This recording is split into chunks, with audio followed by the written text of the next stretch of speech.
আসসালামু আলাইকুম বন্ধুরা, কেমন আছেন সবাই? আমি আছি আপনাদের দোয়ায় আলহামদুলিল্লাহ। আজ বড় স্টেশন গিয়ে মাছ বাজারে ঢুকেছিলাম। সবাই বলাবলি করছিল মাছের দাম নাকি কিছুটা কমেছে। আসলে আমাদের যে পদ্মার ইলিশ সেটার দাম বরাবরই একটু বেশিই থাকে, আমি কম বুঝিনি। আর বড় মাছগুলোর দাম সেমই ছিল। তো যাই হোক, আমার একটা মাছ পছন্দ হয়েছে, নিয়ে এসেছি। এই তো কেটে কুটে পরিষ্কার করে নিচ্ছি, এখন পিস করে নেব।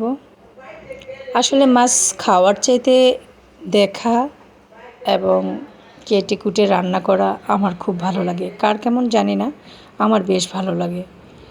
তো আমি এগুলো মনের আনন্দেই করে থাকি। আর আমার এই ছোট ছোট ভিডিওগুলো আপনাদের সাথে শেয়ার করি। যদি আপনাদের ভালো লেগে থাকে আমাকে লাইক, কমেন্ট, শেয়ার, সাবস্ক্রাইব করতে ভুলবেন না। ফলো দিয়ে আমার পাশে থাকবেন, আমাকে দোয়া করবেন আমি যেন এইভাবে এই ভিডিওগুলো দিয়ে যেতে পারি। এই তো কয়েক পিস নিয়ে নিলাম, আমি এগুলো ভাজার জন্য রেডি করব। আমার তিনজনকে বাবা মাকে জিজ্ঞেস করেছি, ওনারা খাবেন না, খেয়ে ফেলেছেন। আমি মাছ আনতে আনতে হচ্ছে রাতের খাবার খাওয়া হয়ে গেছে। ওদের জন্য শুধু 3 টুকরো মাছ নিয়েছি। এই তো লবণ, মরিচ, হলুদ পরিমাণ মতো দিয়ে আমি ম্যারিনেট করে নিচ্ছি। খুব ভালো মতো মেখে নেব যাতে হচ্ছে মাছের গায়ে লেগে যায় এবং সেটা ভেতরে ঢোকে, একটু খেতে সুস্বাদু হয়। এবার আমার ছেলে টেস্ট করবে।